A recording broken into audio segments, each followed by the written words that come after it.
I was 8 years old when I was first, I uncovered accidentally a pornography stash, and you know, at 8 years old, didn't really realize it then, but just really didn't have a box for that. You know, nowhere to really put that, no way really to process that. With my religious upbringing, you know, just felt very ashamed, very guilty, dirty, and definitely kept it a secret. When I met Trey, he was smart and very intellectual. He was very much, he loved sports.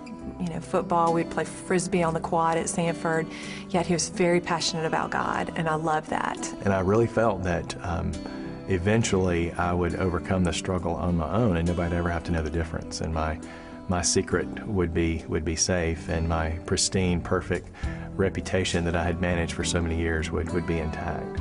I always felt like I was going to marry somebody in the ministry. My dad had been in ministry, and a lot of my family members were in ministry, and it just kind of was in me. I had planned to tell her about my struggle, and I was very scared because I knew she loved who she saw me to be and who she thought I was, but it was going to be a risk to share the secret that nobody else knew. There was a family member that had kind of, our stories were similar. I was a good athlete, everything had always come easy, and he had actually had an affair.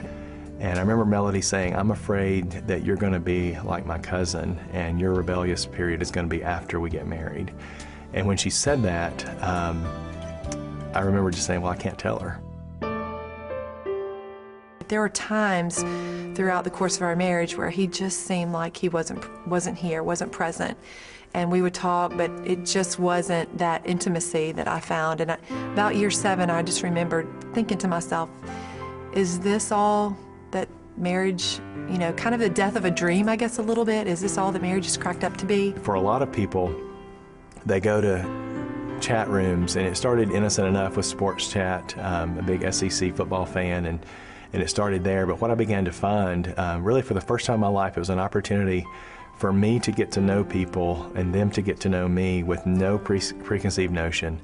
Unfortunately, they did go from just the sports stuff to more local chat rooms, and then more of a sexual, explicit nature. Ultimately, in 1997, had my first one-night stand with someone I didn't even know her last name.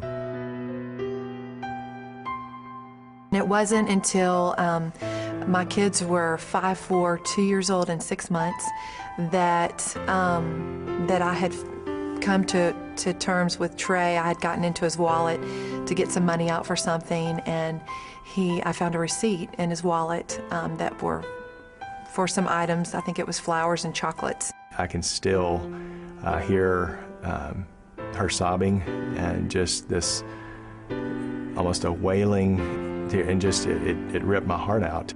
And Trey proceeded to tell me that he had over the course of 2 years, he had 7 one-night stands.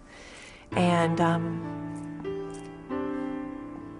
what do you do with that?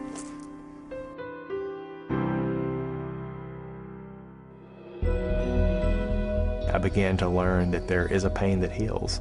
In my entire life, any hint of pain, I would run to the medicine. In my case, it was pornography. For some people, it may be alcohol. For some people, it may be work. You know, whatever we use in our life to make life work on our terms. The healthier that I got, the more that it took pressure off.